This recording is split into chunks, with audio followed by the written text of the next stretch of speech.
Now I'm at the point you wanna be with me. I'm vibing out at a higher frequency, cause everything that I want and I'm gonna be, it's when I wake up, that's when I start to dream. Someone you love is talking down, here is the plan. Let it fall through like a handful of sand. Nothing happens overnight, what you must understand. If you dwell on the bad, then you don't stand a chance. Something you want upset, saying why it ain't mine yet. That's because now you have yet to change your mindset. People don't put their mind to rest while they're so wired. A lot of people go to sleep and wake up tired. Power of positivity and persistence. Say that I can, we'll just sit back and witness. Make an impact when our time is done. Make money, help people, and have lots of fun. Whoa.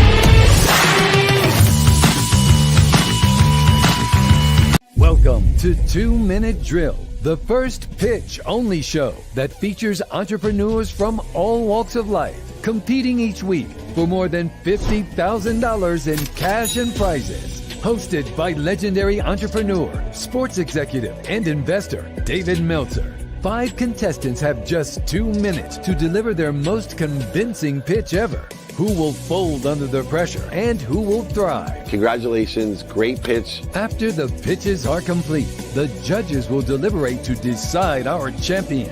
You violated some amazing rules. Will they rise to the occasion? Give us more of your heart and your passion rather than what you felt like you had to say. What is it that we need from you? Because that's where you're going to get somebody. Will they blow away the judges? That was a run of applause. That was probably one of the best pitches I've ever seen. Will they be crowned champion? You are the winner of 2 Minute Drill. David Meltzer hosts 2 Minute Drill.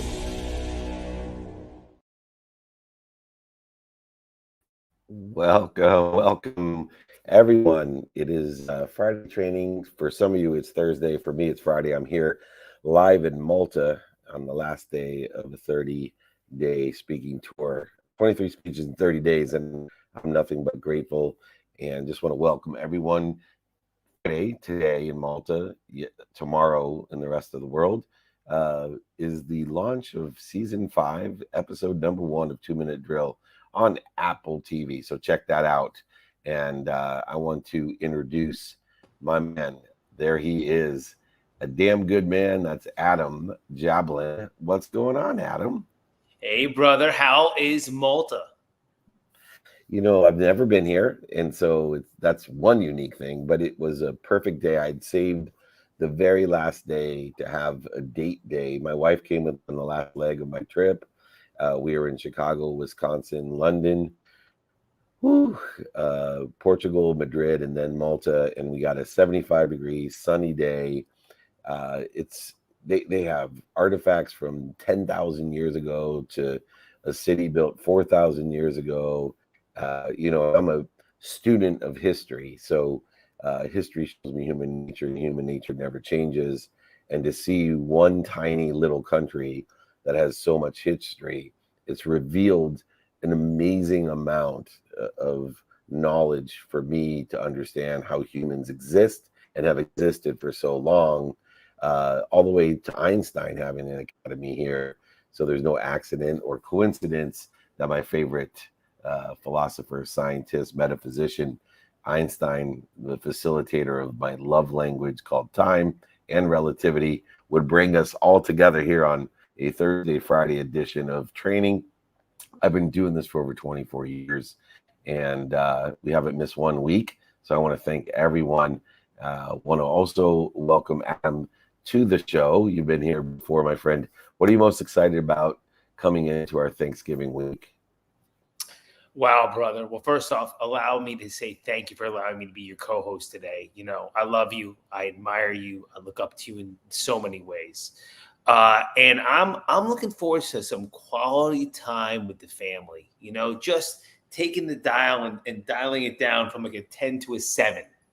And and still keeping the David Meltzer, Adam Jablin intensity, still keeping our intentions on helping as many people as we can, but really being with the family and enjoying the moment. What about you? For me, I'm really looking forward to having that average.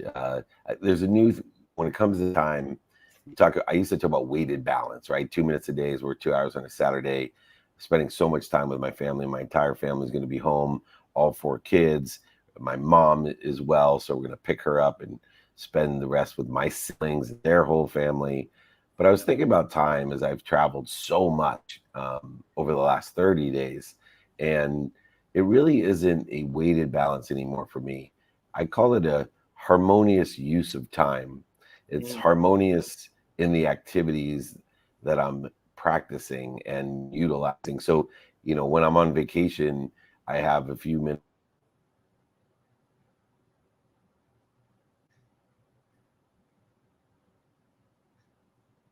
We're still here, but we may have lost David. So I'm back. Okay. As time evolves and transpires. Thank you. But we better bring Morgan on before I lose my mind here. So I did like that about time. Morgan, what's happening? How are you? Welcome you. I'm good. No, thanks for having me. How y'all doing today? Very good. Well, we're gonna give you a little amp up, no pun intended. CEO and founder of Ascension Media Productions, ampcreative.io. You and I have a lot in common with Adam. We're all sales educators and co-creators, and utilizing our skill set in order to effectuate the ability to articulate quantitative value to exceed what we're asking for. And at the core of AMP, I think you are one of the best facilitators of that and recognized as such to be able to do so. What are some of the key basic lessons that we can learn as you are one of the top sales voices on especially LinkedIn as well? What are some of the keys that we can give people to help them achieve the ability, a comfort level of articulating quantitative value? Absolutely. So I think there's a lot of things we could talk about, but let's talk about 3 core things. So number 1, y'all probably heard this a lot, but talk to your customers, but I'm going to give you a unique perspective. So most people, when they go sell, they're just like, they were given a script, giving some foundation, and that's all they will go do. The next step you have to take is go get your customers in a roundtable discussion. So something that I've done when I train sales teams, or even what I'm doing right now, is I'll go find people, right, that I'm looking to sell to. And I say, hey, y'all, can I just have a roundtable discussion with you to understand what are you currently dealing with right now that are pain points, that are obstacles? And that way, in a roundtable discussion, it's more private and they'll give you those real answers. They can be customers and not customers. And now you can get a good baseline of how you could sell moving forward and what discovery questions you should be asking to figure out what problem do you truly solve, right? Reason that people buy, you're solving those problems, you're providing solutions. The potential buyers will give you that in a roundtable discussion with those customers, right? So that's like number 1. Number 2 is when you're asking questions, make sure that there's always a layering point to that, right? One of the things my mentor always told me is when you ask a question and the answer isn't something that can be used from a value point standpoint to sell, you shouldn't be asking the question, right? Don't ask questions that don't help you with the sell itself. So always thinking about to what extent has something happening, asking someone to elaborate. Can you walk me through baseline sales questions? But sometimes we look at things at surface value as sellers and say, oh, that sounds exciting, happy ears, and you move on. Dive a little bit deeper there. What the actual diagnostic point of what you could be doing? I'll give a prime example of a question that everyone here, you're listening in, whether you're in sales, business owner, that you can use, that I have absolutely loved using, that gets really to the point of what's going on. I always ask this question is, what happens if you don't make this decision? Now, I want you all to really, really write down that question, use it, because when you ask that question, You're either going to get a real answer like, hey, Morgan, if I don't get this done, like we might lose the business. All right, well, you got a really good, now you can drive some urgency, right? Because you uncovered it. Or they might be say, hey, Morgan, like if we don't make a decision, like nothing really happens. That's also good for you as well, because that means you have more work to do. There's more things that need to be done. So that's number 2 is layering questions, understanding those points.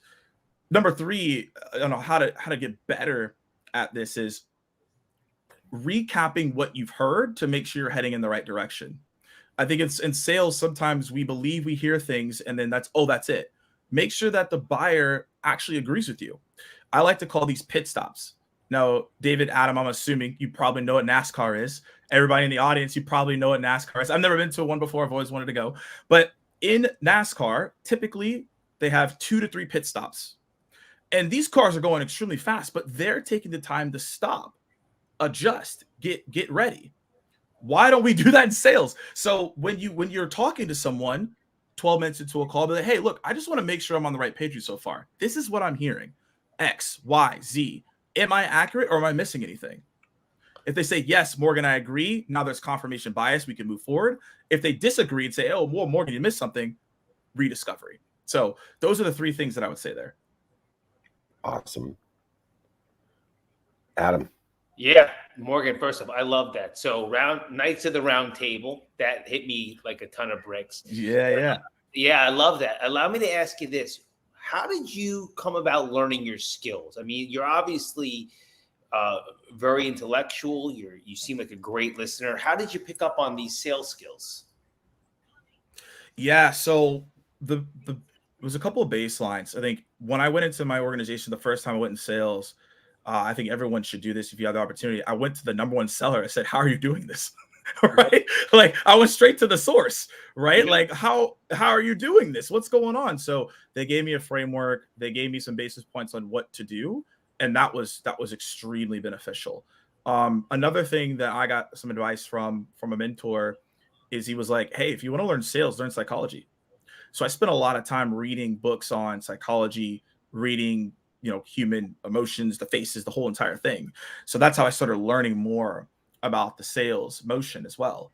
And I also believe that when you're learning about sales is also how do you get attention. So the thing that I am known for, what I do a lot of is top of the funnel prospecting. So I would read a lot of books on like, how do you actually get people's attention, from how people put out movies? How do people put out like social media stuff? Like that's getting attention. So how do you do that and be innovative in the sales journey? Because inevitably you have to think about how is the buyer getting, hit up. I know maybe you know this or maybe not, but on average, a person gets 100 to 200 sales emails a day, like an executive. So it's like, how do I stand out and be different? So I found different avenues from different points, right? How people market, production, movies. And I took that information from other industries and then applied it to how I sell. Love it. And, Morgan, I do a lot of sales training myself, and I usually ask the crowd, how many people or how long would it take you years ago to get in front of 1,000 people?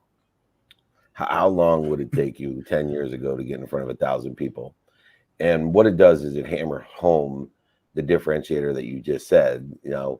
As much as there's 125 different emails, sales emails that a decision maker or a power sponsor would receive, it is the most valuable today, because most people would say that it would take more than a month about to get in front of 1,000 or contact 1,000 people, where a lot of people can do it within 10 seconds. Some can do it in a minute. Very few would take more than an hour, it was told to me, from a big crowd of sales reps. Therefore, it's most important to not only get that attention, but get them to email, DM you, call you, message you back. It is the number 1 skill, because if you want that, one person out of 1,000 get back, and you can now get 2, double your sales. Not only will you double your sales, but you'll get better at selling because you get more at bats. What is a tip that you can give people to not only stimulate interest by getting their attention, which is crucial at the top of the funnel, but of course, more importantly, I think, how can people DM you, call you, and message you back? That's a fantastic. There's a lot of routes to go for everyone in the audience. It's maybe also good to understand where you sell to, because I think this will be different in a lot of lanes. And also, before I go into my advice, you'll probably saw Google, right, has its whole entire thing that they're doing with their spam, right? So you can't go crazy with email anymore. So this is a whole different perspective. But I will say this, there are 2 layers to this. Depending on what industry you're in, it's always important. And I know, David, you're a huge proponent of this. Is to some level, I do believe you should be creating some type of content, right? That's the easiest way to get in front of a lot of people. And then once you build that audience, you then can find ways to engage with that audience. So I'll give you all an example. So on LinkedIn, as of right now, I have, over 150,000 followers. So if I post something, I can engage, I can do certain things, I can reach out to people because I've built it over time. It is a lot easier for me to reach out to someone to have a conversation because I built that audience over time. However, if you're just starting out, there still is a lot of vantage points to this. When you start creating content, every person that likes your content, engage with them. Hey, thanks for liking my content. What did you like about it? If you get 5 likes, that's still 5 conversations you immediately could have versus sending out a lot of emails or doing a lot of cold calls. I'm not against these things, but that is a lot easier to start a conversation because someone did engage with you. So that's the first step. Is if you're not creating content, you should be doing that because it's easier to spark a conversation from someone who's engaged, and you engage with every single person that likes it in the beginning, and that creates a spiral effect. That's how I started. Now, the second thing is you have to think about, how can I stand out? I'm a huge proponent of videos and voice notes. I don't know if y'all are a huge proponent of video and voice notes. Some people are controversial on this. People in the comments, I don't know if you're afraid of this, but I'll give y'all a tip on this. So right now, I just had a call today. I was on a webinar. We had about 300 people on there, and about half the people were in leadership executives. And I asked them, hey, in the past 6 months, how many videos or voice notes have you had to just get your attention? The answers, majority of it was 0 to 5. So think about that. They've only gotten 0 to 5. So you have a huge opportunity. And so what I tell people is, if you have not tried this out, do a video to try. So this one, a video, do a voice note, because they're going to be able to hear your tone. They're going to be able to feel your energy, and they're going to be able to feel that. And I know both of you are, you live on that, is that energy. When you meet somebody and you're like, that energy, I can't really convey that as much during text, but on a video, I absolutely can. On a voice note, I absolutely can. And so that's another great way to stand out on Instagram, LinkedIn, Facebook. It doesn't really matter where you're at. You can do that WhatsApp. And my recommendation here is, tactically, you want to keep that about 45 to 50 seconds when you do that. State the reason why you're reaching out, give some value, and then ask them what you want. I guarantee you, if you start doing that, you'll start seeing some more responses, and people even send you videos back. I love that. He nails it. You know what? We're going to have you back on other shows as well. We appreciate you coming. But I will tell you, the one thing that stands out as I watch your content, and I know many companies and many people that utilize you in order to facilitate a big advancement from the most important part of a business, called revenue, which is generated by sales, is that you have simplified for me value. And when we can give people more of what they like, and that's where that liking comes in, or take away some, if not all, of what they don't like, those are only 2 ways that we can provide value. And then your ability to make people feel comfortable in articulating that value is extraordinary. If you want to get to the core of selling, if you want to be able to articulate that quantitative value in a comfortable manner, if you want to provide and create a community of people that are going to buy from you and sell for you, the CEO and founder of Ascension Media Productions, he amps us all up. ampcreative.io. Morgan, make me one promise. You'll please come back and join us. Oh, 100%. I'll be back. I'll be back for sure. I appreciate y'all having me. Morgan, amazing information in 10 minutes. That was insane. Yeah, no, I appreciate y'all. Thanks for having me. And thanks everyone else for the comments as well. Yeah, we just gave Morgan exactly what he teaches. We just gave everyone a little bit of a dose there, a little sample. And sales crack 101, Morgan Ingram. Thanks so much. I appreciate y'all. Y'all have a good one. Just in case you get addicted to Morgan, my man, the superhero, the hero of intervention, Adam Jablin. He is the king of all addiction and the healer in recovery, superhero. We got a couple moments before we bring on Paul Bramson. He is in the green room, heavy and waiting, ready at his microphone. But let's take a quick question, damn good man, while we're waiting here. I like productivity is a big part of sales. So this question's right here on the sidelines. what is one thing that you can try to do each day? David, for me, especially if we're going to talk about sales, is get uncomfortable. Get uncomfortable. Reach out to that person that you're a little afraid of. You know what I mean? Like Morgan just said, make a video. I think that's one right there. You know, who said helping people in business had to be comfortable? It doesn't have to be comfortable. I feel like you got to stretch yourself a little bit, put yourself out there, be vulnerable. And that's I believe, and you know, you taught me that. That's when you start attracting these things to you. You start bringing these people in. It's not about, oh, I'm going to do it when I'm comfortable. Be uncomfortable. That would be my number one answer. I love it. Big shout out, by the way, Rhonda Shay's in the house, producer of American Idol, good friend of mine, just stopping by.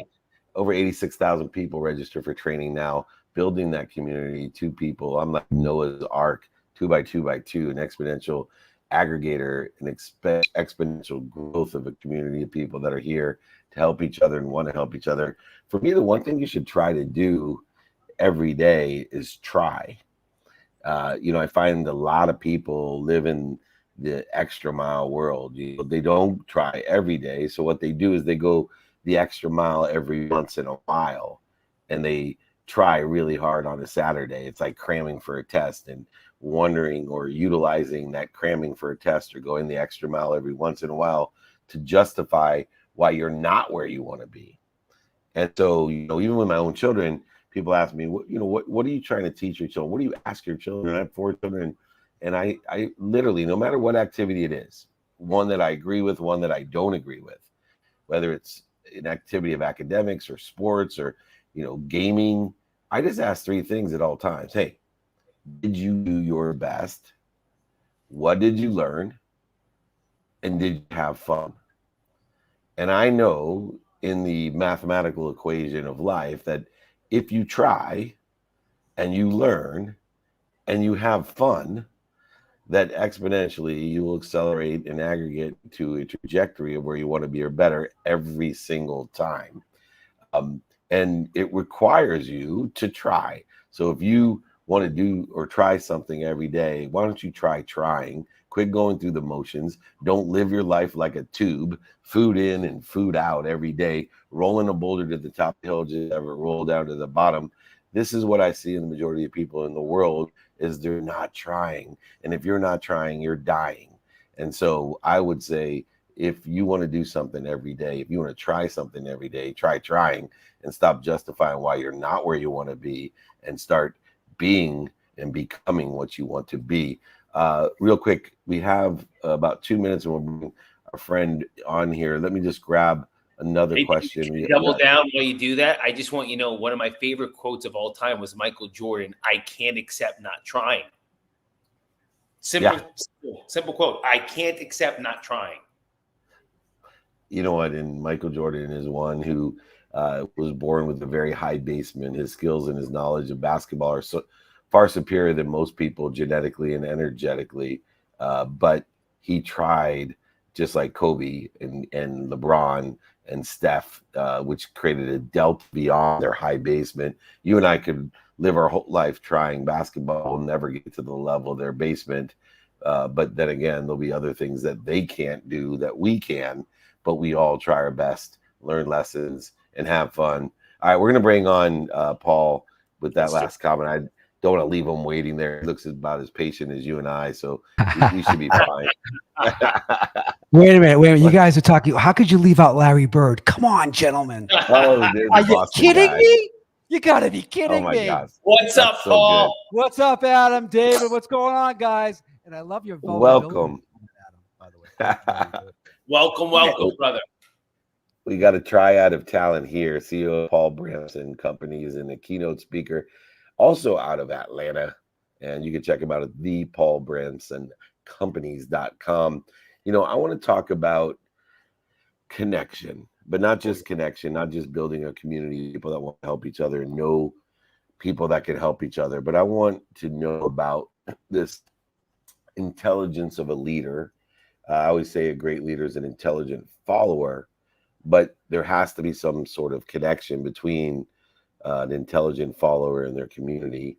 How important is the connection, the emotion, what like and don't like, by utilizing intelligence to be a follower, a learner, more interested in the community than interesting? So, David, great question. When we talk about connection, it's called communication intelligence. The biggest challenge that leadership has, we could also talk about from a selling perspective as well, is people or leaders don't understand how to pivot or navigate to somebody's underlying need when they make a connection. So what do I mean by that? As I'm talking to both of you, I'm trying to figure out your underlying need, discern how you're built. So I want to use words and phrases that connect with you to get you to have a healthy and open dialogue with me. The challenge that leaders and selling professionals run into is we speak from our own optics, our own underlying need, and we feel like that should resonate with you. But what better resonates with you is if I understand how, Adam is built or how David is built, and I use words and phrases that better connect with you, you're more likely to have a healthy dialogue with me. And that to me is communication intelligence. And that's the big gap or the big miss that people have. This also takes emotional intelligence as well, by the way. Situational awareness, self-awareness, and self-regulation. It's a complicated subject matter, but people understand it. It's the applying and the embracing that becomes difficult. I love that. I love that. Paul, let me ask you this. What do you like? Let's say you heard us. I mentioned Michael Jordan. You come in with Larry Bird.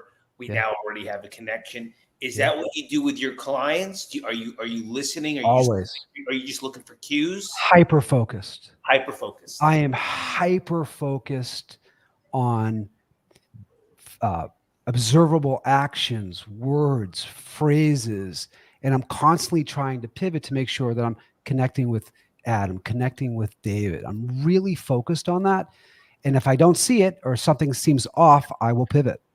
I will navigate to be sure that I'm connecting. But most people are not present that way.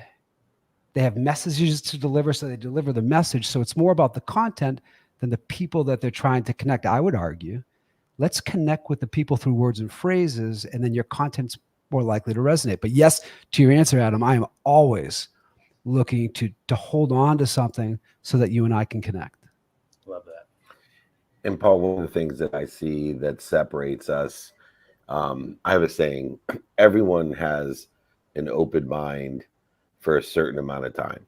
And it's a deciphering intelligence, which is an emotional intelligence, to figure out, am I dealing with someone with an open mind? Because it takes 1,000 times the effort to re-engineer a closed mind than it does an open one. And if we're lucky enough to catch someone who has a closed mind the majority of the time, statistically we'll be far more successful because they don't have many options or opportunities because they normally have a closed mind, but I call them they have an open mind. I see this especially important in what Adam does, hero recovery. And, you know, it's very difficult to help someone with recovery if they have a closed mind and they don't want to change. How does this connection in emotional intelligence help facilitate either one, identifying a closed mind and leaving an option open to re-engage later, or do we use it also to re-engineer a closed mind, or are we better off waiting for a different time? Ooh, there's a lot to unpack there, David. So well, you got like 60 seconds. I got what, 60 seconds? Let me try to unpack it. So I'm going to give you real quickly, in the underlying needs, there's 4 underlying needs. Need to be right, liked, safe, and look good. Right, liked, safe, and look good. Let's say we're talking to a need to be right. I don't think either of you are need to be right, but let's just say we're talking to a need to be right. You could use what I'm about to say to you with any of the underlying needs. In order to get people to open up, we've got to ask for permission. People forget to do this. If I have different optics than you or a different perspective, I would say, Adam, it's interesting what you say. I have a different perspective than you have. Are you open to something different? I need to get him to say yes so I can actually get them to open up. He's more likely to open up when you ask things like that. So it's it's one thing to have good timing with delivery with a message, but I need to find out, are you actually open to it? How many times have you ever been in a discussion with somebody and you're not open to their feedback? You're just not open to it. But if they'd asked you, hey, I'm curious, I have a different perspective, or I want to share something with you. Are you open to listening to it? Who's going to say no, by the way, unless they're very emotional? They're going to say yes, by the way, lets their guard down, and then they're more likely to hear a different perspective or different objects. I hope that answers your question, by the way. Oh, yeah, no. That was great. That was great. Yeah, Paul, one of the things that, I was reading up on you, and your success is phenomenal. But one of the things, especially for Fortune 500, but one of the things that the words that popped to me was the pivot. I loved when I was reading about the pivot. Can you give us an example right now, even if you want to go back to the 4? Yeah. Right. Let's say you're having that emotional person. You're having that person that does. Yeah. Up. Can you give us a quick pivot of what that would look like? So let's just say that you and I were having a robust dialogue and I wasn't agreeing with you, but you just did something with me that worked really well, Adam. Because I'm a need to look good, I'm going to share that with you. You said you complimented me. So if you knew how I was built and you threw compliments at me, that helps me to loosen up, to diffuse my emotion. And I'd be more, that would be you pivoting to my underlying need that gets me to open up. So I don't know that you were purposely trying to do that, but the fact that you did that, that would be somebody pivoting to my underlying need to get me to calm down, diffuse a bit, so I'm more open to hearing the dialogue. Does that make sense? Yes. So for instance, if you are a need to be liked, I'm going to be super gentle when I am delivering a message to you and being appreciative and thankful for your input. And that would be me pivoting to your underlying need. If you're a need to be right, I'd be like, you know what? I really like the way you think. I love the ad that you always have. I need you to know that before I say something. You add value all the time. So I'm constantly pivoting to somebody's underlying need. I hope this answers your question, Adam. Very much. In order to connect better. What about like what you use, Paul, humor? So, I would say all the time, okay, Paul, I love your hair. And then you would say, oh, come on, David. And then I'd say, but grass doesn't grow on a busy street. So then I'll come in with the, need to look good after teasing you, or you bring up the Boston Celtics, we're Lakers fans or whatever it may be. How does humor fall into getting this connection? So humor can play a very impactful part. So for instance, if we are in a crowd or we're in, like you say, in a leadership room, and your humor is sarcastic and biting to a need to look good, it can shut them down very quickly. Mm-hmm. It can certainly shut down a need to be right very quickly. So you have to use humor appropriately to the underlying need. So your humor would have to be to a need to look good, complimentary, to a need to be right, or self-deprecating, or self-deprecating. Correct. That's exactly right. Right. So like, if I said something like, wow, you look like you're in great shape, so am I. Round is a shape. Right? Yes, that would work. That would work. That would exactly. But if you were in need to be right, I'd be like, listen, I don't like the diet that you're on. I just don't like it. I don't believe in it. That's not going to work for me to be right. Now, what about a joke of like, if I joked, Jordan's the GOAT, what does that do? Is that build a bridge, or does it actually push the person away? You have such a nice demeanor, Adam. It wouldn't bother. Your demeanor goes over really well with a lot of people. That wouldn't, that sarcasm would be, well, I mean, you have a great argument, by the way, for it. It's legit. It's legit. That would work fine. But for our listeners that are learning from you, like, let's say they're trying to learn how to, they really want to take these skills. You know what I mean? Yep. I like to be funny. I want to make people feel good. What would that actually build a wall, or would that kind of build a bridge? I would argue that would build a bridge. With me, it would. Yeah. Now, I also have Boston humor. I have a Northeastern humor. There's a little cultural, regional thing. Yeah. Where are you from, Adam? Jersey. So we're like brothers. What part of Jersey? Right by the George Washington Bridge. Yeah, nice. Yeah. Nice. Jets or Giants?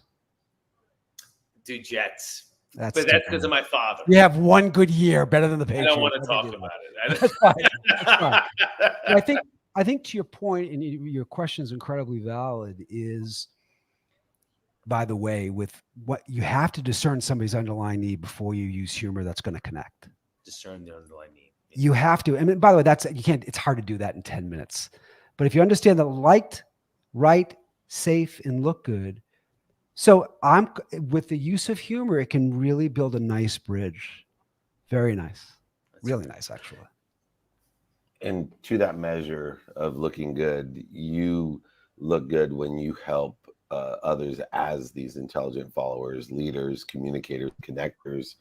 And you do three things really well and teach these three things. And this are the three things that I actually talked to Adam last time we were in Salt Lake City together, that there's a teacher, someone that can explain things really well. There's a mentor, someone who sits in a situation that they want to be in and give them directions. And then you need the teacher to teach them how to take those steps. And then the most interesting one is a coach.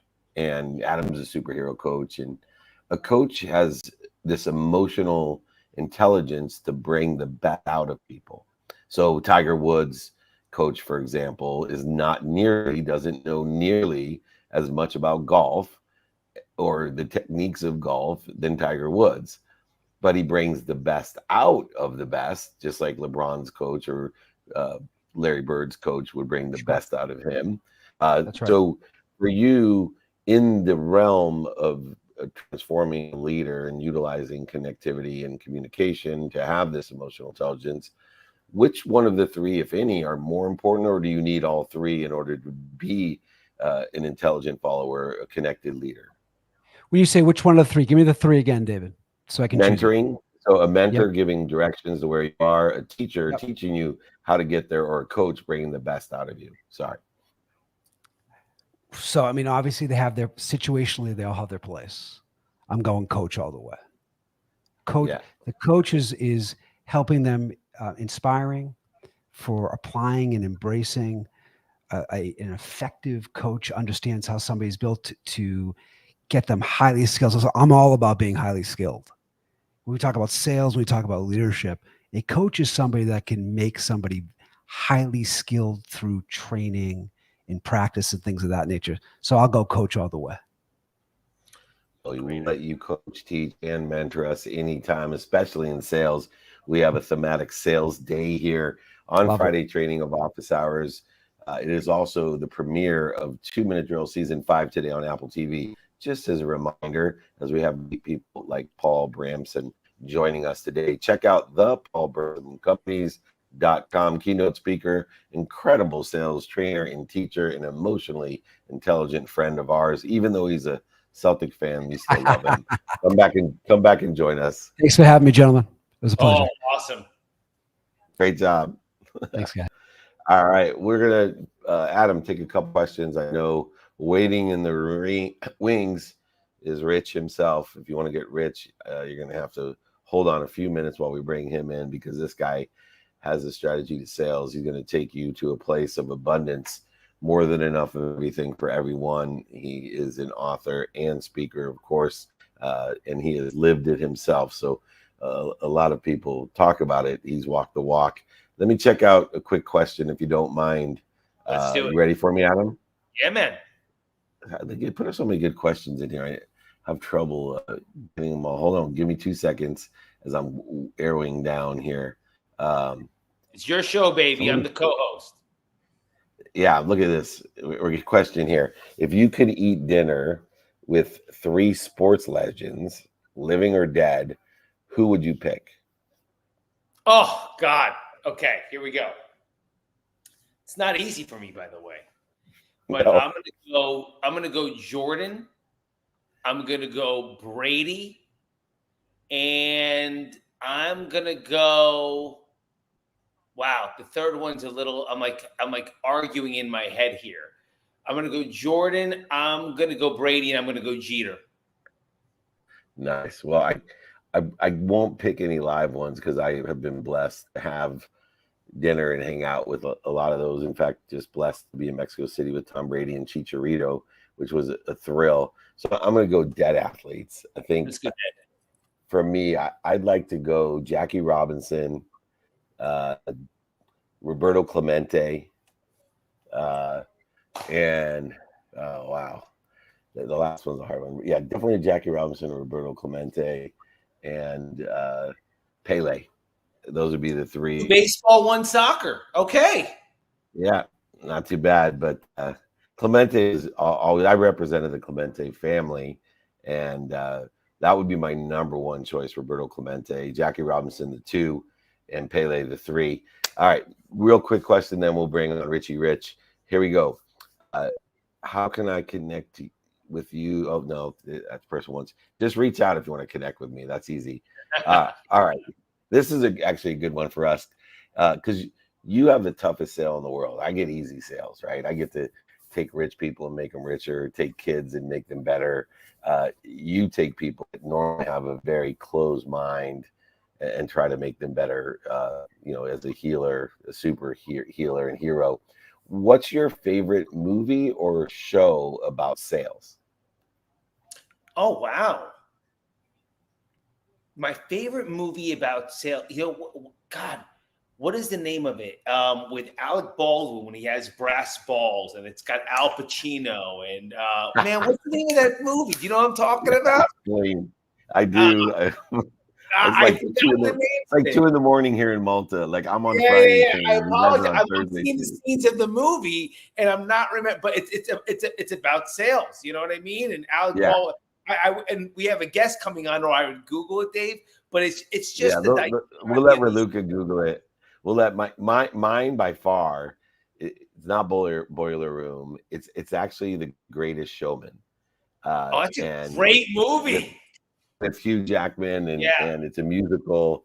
And but I could watch that 100 times, and people may not think it's about sales, but it's absolutely one of the greatest sales films of all time, of enjoying the consistent, everyday, persistent, without quit pursuit of your potential. And it represents my journey of fighting my own ego, growing up with nothing, making it all, losing it, and then making it back and creating a legacy of the Barnum and Bailey circus, which lived on.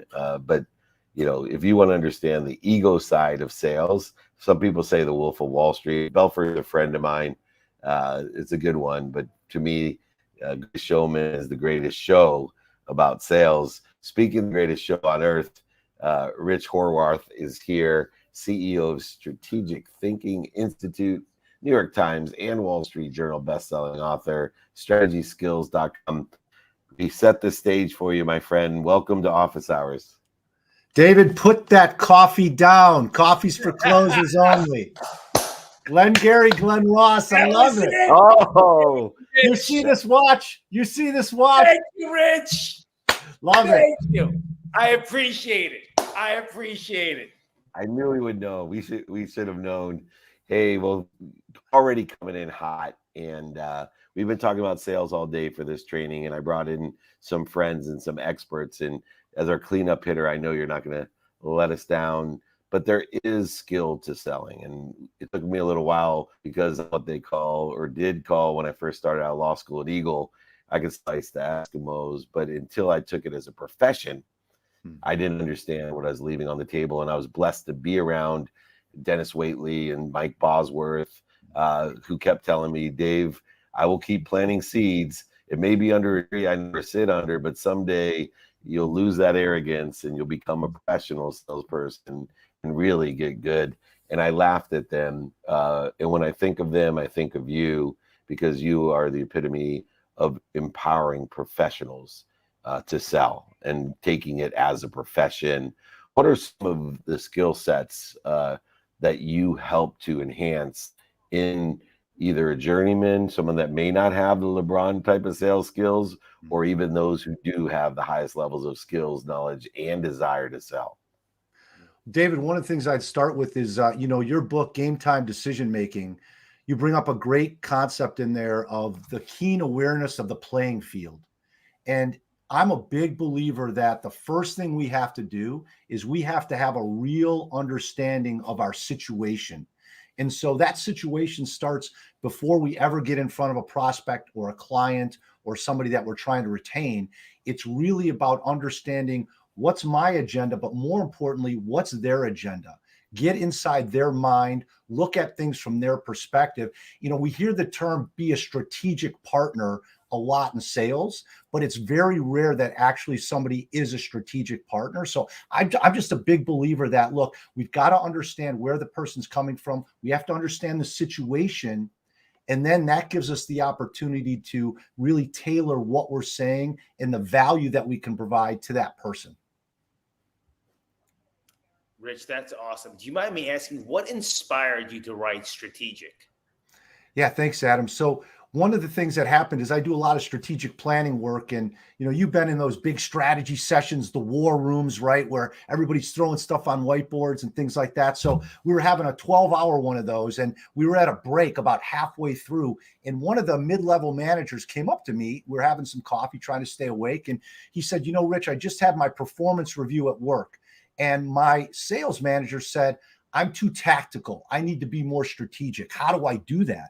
And, you know, Adam, when you look at all the books that are out there on strategy and sales, a lot of them are more corporate level. You know, what do you do for this big account, or how do you manage a company strategy? And what I found is that there's not a lot for the individual person to be strategic. So that was my inspiration was, hey, let's create a roadmap that people can use to actually practice the skills to be strategic. You know, David, with all your experience in sports and all the great athletes you've worked at, you understand how important the practice is.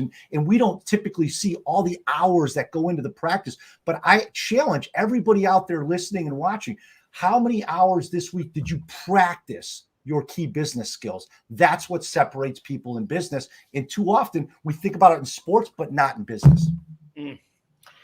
That is gold right there. That is nuggets that I try to share, sometimes successfully without speaking too high in the level of speech. Is one thing that I love is you use common language to help people with that practice. And sometimes we know too much for our own good and we can't articulate it at a comfortable level, the common language that's necessary to do so. I will tell you, within the common language and the comfort level, that you can, you know, people, you're a speaker as well, so you'll understand this.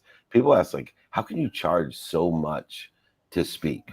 They'll ask me, right? You're just not that good comparatively. Why would I spend 6 figures on you and spend 25 grand on Belfort? You know, he was in Wolf of Wall Street. You weren't really in Jerry Maguire. You know, you're not worth it. And but I tell them it's real simple. The reason people pay is because I practice articulating the value that I provide, and I'm very comfortable doing. And perceived value is created by a comfort level and nothing else. That's why they call it perceived value. Now, everyone has their bottom line, and that's math, right? And cost of goods, et cetera. But the perceived value is the most important. That's where the margins of millionaires are made. How do you help people utilize common language to their strategy, which is a key component of what you teach, and create the practice mechanisms in order to be comfortable using the common language to create a perceived value? Yeah, David, you hit on such a key point there, because when we think about strategy, we think about our sales strategy, our marketing strategy, our plans in general. Oftentimes I see these 30, 60, 80 slide decks, and there's so much data, there's so much information in there. And really what I do is I sit down with people and I say, I want you to answer 2 questions for me. Number 1, what are you trying to achieve? And number 2, how are you going to achieve it? Those are the 2 questions that are at the core foundation of any plan. So if you're going to create value for your prospect, for your client, whoever you're creating value for, you got to answer those 2 questions. What am I trying to achieve here? And how am I going to do it in a way that's going to create that differentiated value? You know, David, as somebody who's seen you for many years, on the stage and in what you do, you've created that differentiation. That's the value that people are paying for when, like you said, they're paying that 6 figures to bring you in. You've created that differentiation through your experience. But more importantly, you've taken your experience and you've transformed that into expertise that other people like myself, the folks watching and listening, we can use day in and day out. And to me, that's the most important thing. Let's think about, what are we trying to achieve? How are we going to do it? That's going to then create that differentiated value that you can take and really leverage for success.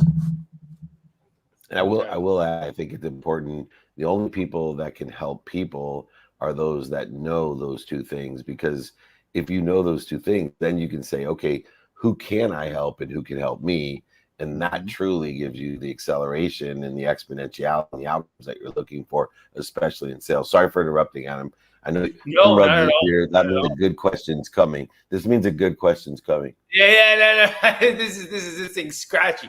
But I was thinking about how clean that was, right? The what and the how. Rich, once you get those two things, what do you do next with your client? Yeah. So once you've got the what and the how, then it really turns into what is the way that you're going to deliver the value. And, I think about delivery today, we think about a topic like innovation, creating, I define innovation as creating new value. And so what we really need to think about is, and I ask myself this question in the morning before I start my work and at the end of the day, I ask myself, who can I create and deliver value for today? And at the end of the day, I rate myself on I'm a big fan of scoring everything. So 0 to 5, 0 means I created and delivered no value. 5 as I delivered high value. So I'm a big believer that every interaction, we've got to be asking ourselves before the interaction, what's the value I can deliver, to your point, Adam, and how can I do it in a way that's going to be memorable and important and lasting with that person. So I'm a big believer, and I'd recommend to everybody out there, start scoring your interactions. If you've got meetings, sales meetings, staff meetings, board of directors meetings, start scoring them on a scale of 0 to 5. What you'll find at the end of the week is the stuff that's zeros, get rid of that. You don't need that stuff. So again, I'm a big believer that we've got to really think about, once we've got what we want to do, how we're going to do it, then we want to think about that delivery of value and really start scoring yourself, because as we've always heard, what gets measured gets done. It's such a great point, Rich. And, I believe time is a dependent variable, a quantitative dependent variable, especially in sales. But there is strategy around a special word, and it's the word that's key to sales to me, is the word no. And if you don't have a strategy for no, just not in sales, but in life, I was with Angelo Pizzo, who did Rudy and Hoosiers and the 500, and The Hill is now out, and All American. And he said, dude, after doing Hoosiers, like, what most people don't realize, what makes you remarkable, is you did Rudy. And like the amount of no's, like, you must get, even in the pressure that must be on you. He said, David, making, first of all, Hoosiers is like swimming in a sea of no's, looking for an island of yes that you don't know exists. And the minute I got to the island, they made me jump off and swim through a whole bunch more no's and try to get to the next island. And I'm 70 something years old, still doing it today. So what strategy do you have for that elusive no, or that discouraging no? Yeah. So I'm a big believer that you can either retreat and regroup, or you can abandon the mission. And again, when you think about strategy, especially from a sales standpoint, it's one thing to retreat, but it's a whole nother thing to retreat, reflect. That's the key point, reflect, and then adapt and modify the message that you need to convey. You talked about swimming. I used to scuba dive back in the early days. And one of the things that I always found is, if I have pressure left in the tank, I'm good. If I'm at 0, then I'm done. And in sales, we're almost never at 0.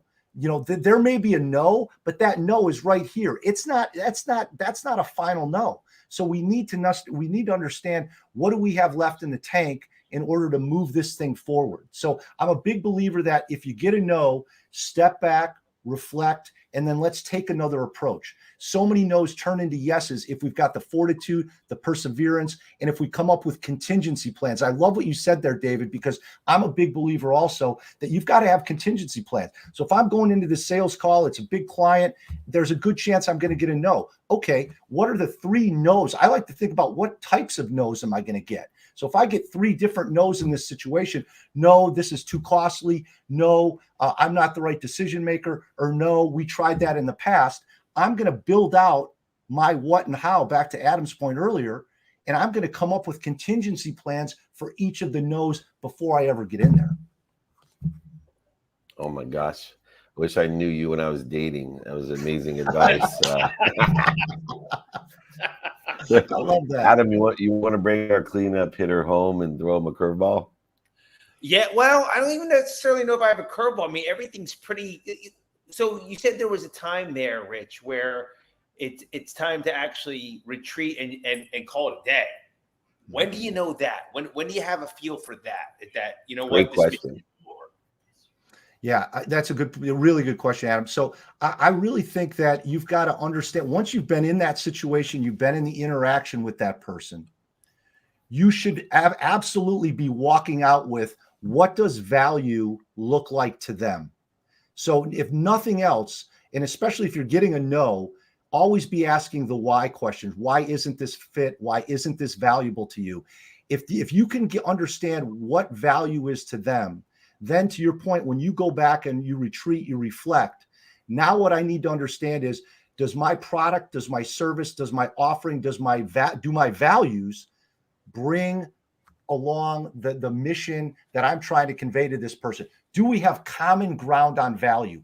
If I can't satisfy the value they're looking for, then I would be better off going to somebody else who's going to appreciate it, who's going to pay for it in the end. So what I really recommend, take home point, is always walk away understanding, whether it's a yes or no, what is valuable to that person, and then come back and think about, can I bring that value that they're looking for? Yeah, it's great. Totally agree. And I think you'll find that there's a resistance to, this isn't the right time, or there's an emotional problem. My dog just got ran over. Or there's a value issue, and you can leave people by saying, this obviously isn't the right time. Let me know when it is. Over the time and emotion, you need to reconstruct a value, which is giving more of what you like or taking away what they don't like, to quantify it greater than what you're asking for. Look, you can't just do this in 10 minutes with Rich Horwath. He is a legend, CEO of Strategic Thinking Institute, New York Times and Wall Street Journal best-selling author. I think he has 8 books out there, but you got to get his newest one. He keeps learning, so the newest one's the best one, I promise you. Strategic, the skill to set the direction, create advantage, and achieve executive excellence. No better place to go than Rich to get rich. Thanks for joining me, man. Come back and join us soon.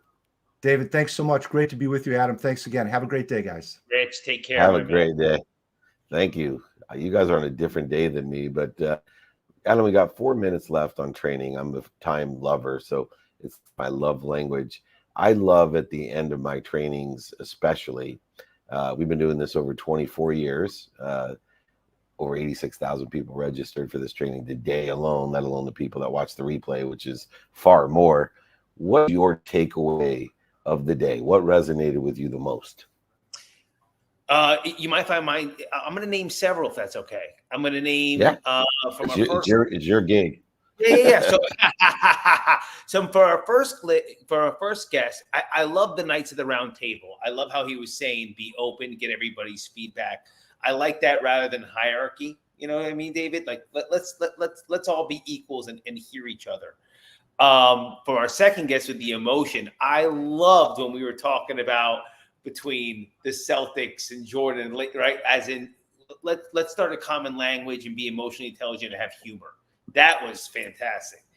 And Rich just knocked it out of the park. I don't even know where to begin with Rich, but I just love the idea of knowing the what and the how. He made it like, once you have that, it's a simple game plan.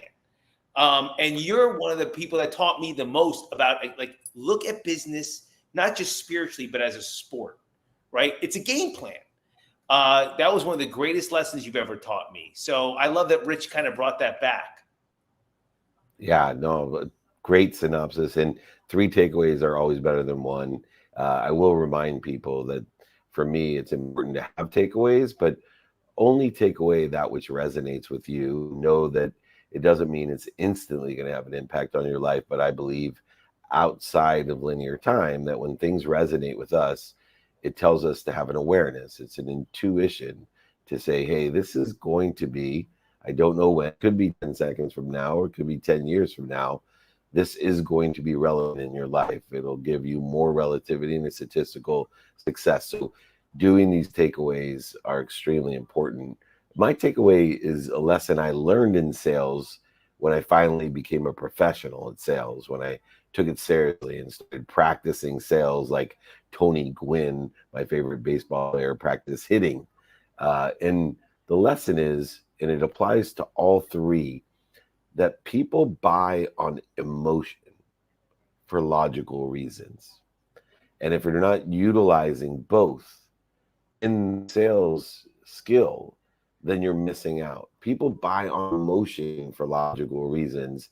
So with all credibility, if we can make that connection emotionally and articulate the value logically to exceed what we're asking for, if we can give people more of what they like or take away what they don't like, you will build a community of people that want to help each other. You'll be able to use lines like, would it help you if, or do you know anyone that could help me? And if we build that community, the one that I built with superheroes like Adam Jablin, you will have a community of people for life, like Adam and me together, buy from each other and sell for each other every single day for lives. I'll be selling for you and buying from you, Adam. And I know you do the same for me. That's what creates abundance. That's a community of people that help each other and know people that can help each other. Community of people elevating others to elevate themselves. Check out Adam Jablin.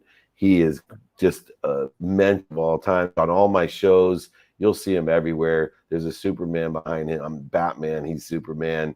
It's always great to have you. Come back as a host anytime you want, my friends. And I will see you in Miami for the Influencer Award at Art Basel or Basel or Faisal, whatever you want to call it. I love you, my mother. I love you, David. Please know I love you. I admire you. I respect you. Have a safe trip and just keep doing what you're doing, man. 23 talks in 30 countries. I don't even know how you're my super.